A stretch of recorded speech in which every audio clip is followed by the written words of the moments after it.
Welcome to the deep dive. Today, we're stepping into a place that, well, it really grabs you. A condemned man, alone in his cell. His only view is the sky, and he's caught right in the middle of what he calls the machinery of justice. It's a powerful image, isn't it? It really is. And that picture really sets the scene for what we're diving into today. We're essentially going inside this man's head as he's waiting for execution, exploring his thoughts, his struggle with what feels like this arrogant certainty about his fate, and how he sort of pushes back against what society and maybe even God expects from him right at the end. In the source material we have for this, it gives us something quite rare, doesn't it? It's like direct access, unfiltered thoughts. What makes that so powerful here, especially when thinking about, well, your own end? Yeah, exactly. It's not just a story about him. It's raw. His consciousness laid bare. It shows his attempts, sometimes really quite strange attempts, to find some meaning. Or uh, maybe to accept there isn't any. It's almost like a psychological case study under the most extreme pressure imaginable. Okay, so our mission then, for you listening, is to try and understand how someone actually grapples with knowing, for sure, that they're going to die. What kind of, I don't know, unexpected clarity might come out of that? Or maybe just indifference. What does it even mean to be, like, well-informed about the absolute end? So let's start there. He's in this reality, this chilling certainty.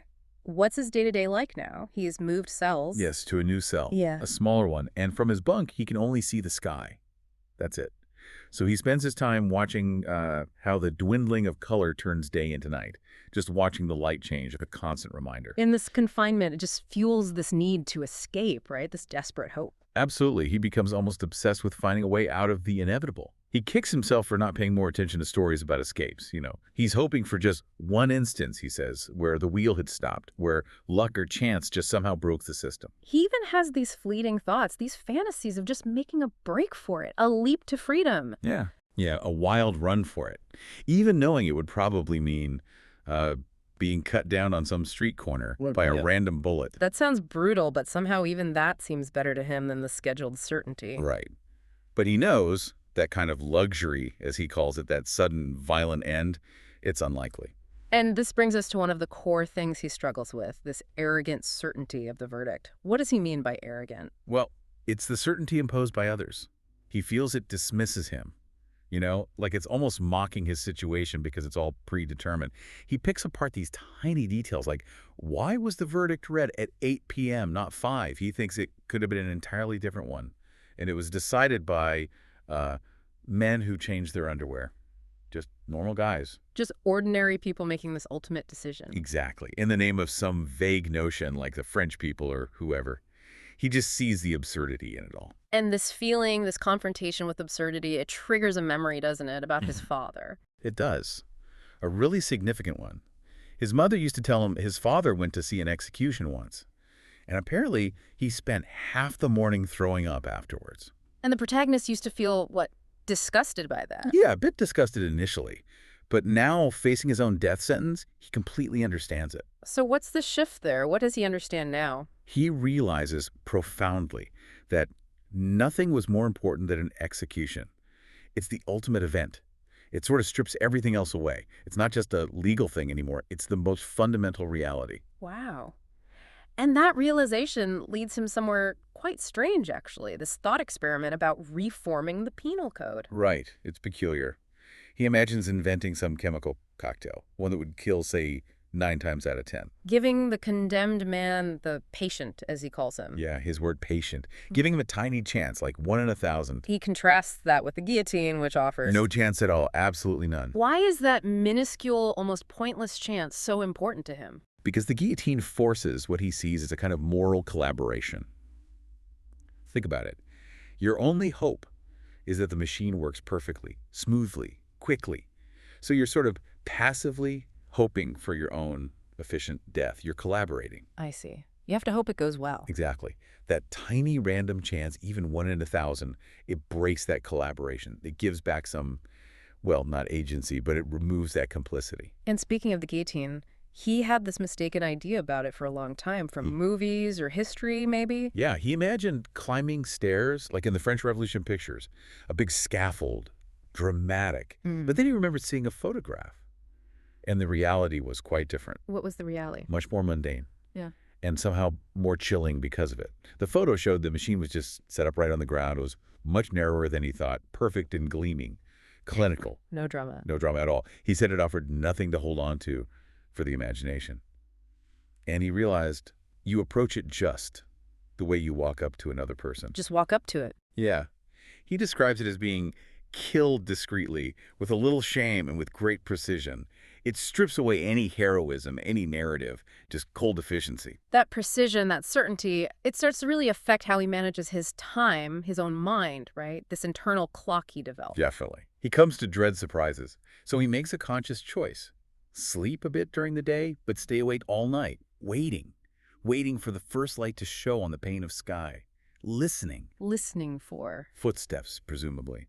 He notes he focuses on every tiny sound and feels this odd sense of luck that he hasn't heard those footsteps yet.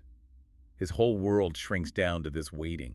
And this leads to this mental discipline he imposes on himself regarding his appeal. It's almost counterintuitive. He really is.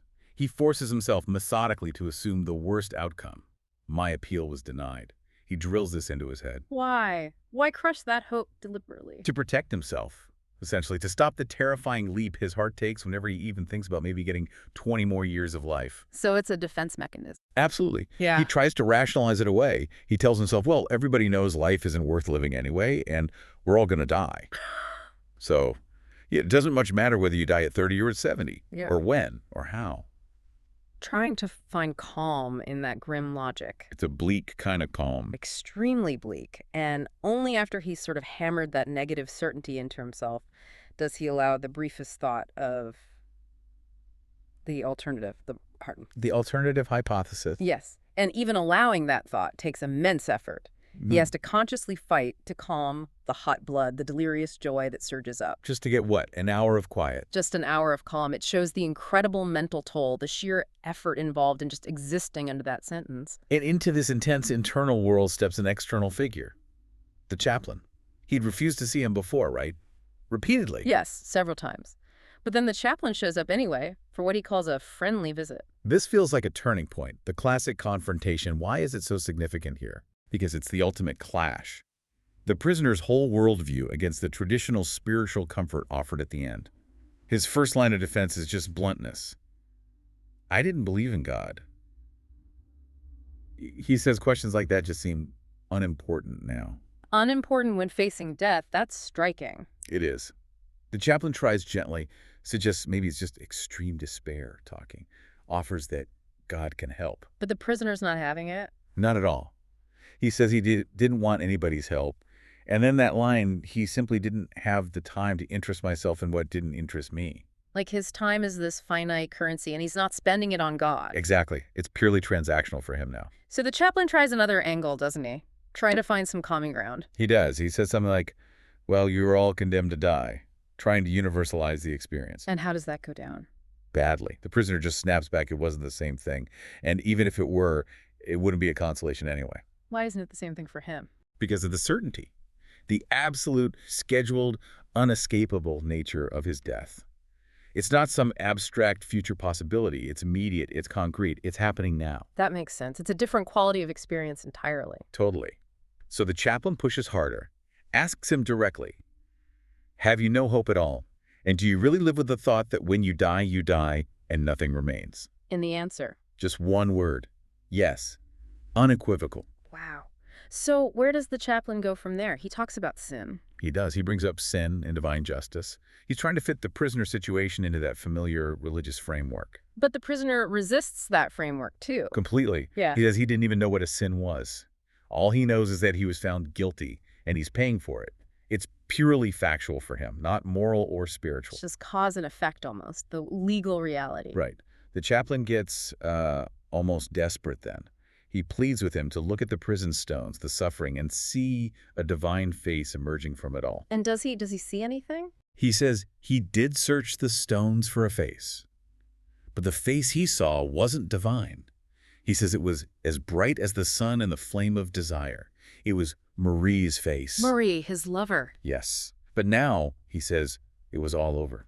That connection, that desire, It's gone or inaccessible. How does the chaplain react to that? With sadness, apparently. Oh, He just yeah. murmurs, "Do you really love this earth as much as all that?" That's a deep question. Does it land? It reveals the core difference. The prisoner is attached fiercely to this earth, the sensory experience to human connection, even if it's lost now. That is his reality. Not some other life. No. The chaplain accuses him, saying, "Surely you must have wished for another life, a better one." But the prisoner just dismisses that. Says it's trivial, like wishing you were rich or could swim faster. It's meaningless wishing. But then he clarifies what he does wish for. Yes, and it's powerful. He bursts out. He doesn't want some other life. He wants one where I could remember this life. To extend this consciousness, this experience. Exactly. Yeah. Not escape it, but prolong it, remember it. Right. And that tension, that absolute refusal to accept the chaplain's terms, it just snaps This is where he loses it. completely.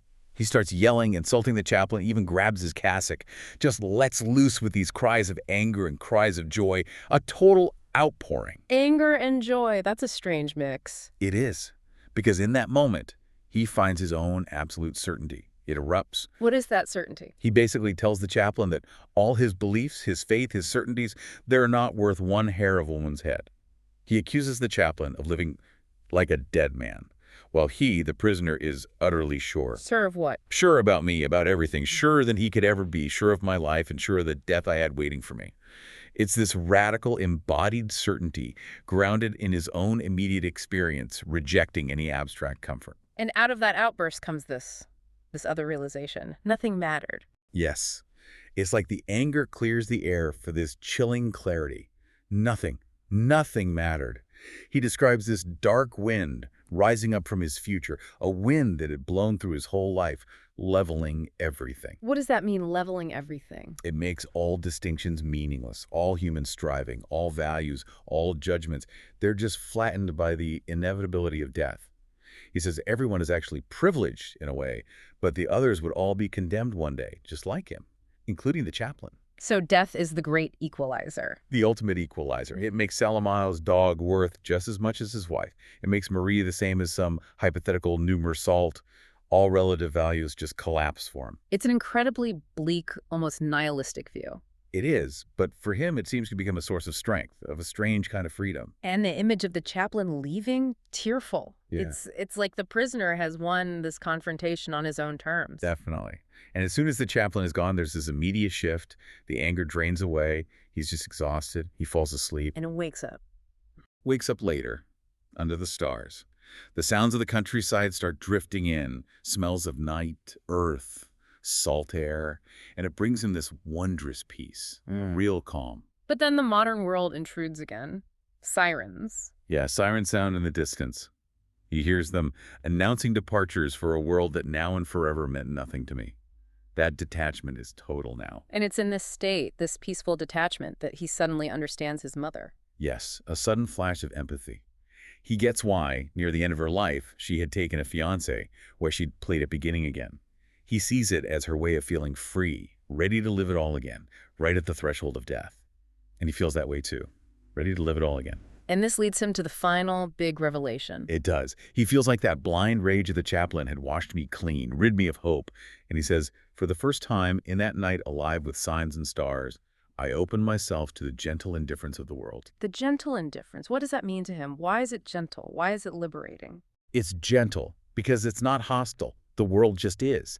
It doesn't care about him, his fate, human meanings, or hopes. It's impersonal. And that's liberating because he's finally free from hope, free from the need for meaning or divine comfort. He's no longer fighting reality or wishing it were different. He's accepting it completely. Exactly. Accepting the world as it is without demanding it comfort him. And in that acceptance, he finds peace. And finds happiness even. Astonishingly, yes. He Yeah. feels the world is so much like myself, so like a brother. This profound connection born not out of shared feeling, but shared indifference, shared reality. It's a very paradoxical kind of peace. Absolutely. And it culminates in that final startling wish. The wish for the crowd at his execution. Yeah, that there be a large crowd of spectators the day of my execution and that they greet me with cries of hate. Why hate? Why wish for that? It feels like the ultimate confirmation of his break from seeking approval or consolation. It aligns him completely with that indifferent world. Their hate confirms his otherness, his acceptance of the absurd, his final solitary freedom. Wow. Okay, so this deep dive, it's really taken us through an incredible arc.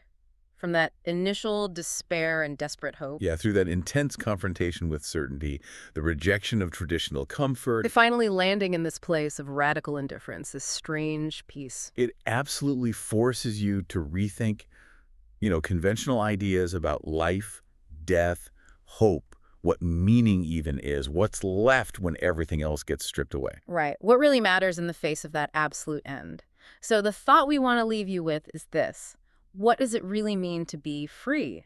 Could true freedom, in some extreme sense, actually come from shedding all hope, all the usual pretenses we live by, from just embracing the world's gentle indifference? And maybe even further. Yeah. What does it tell us about ourselves, about humanity, that someone's ultimate peace, their final connection to the world, might be found in wishing not for love or sympathy, but for a crowd's collective hatred?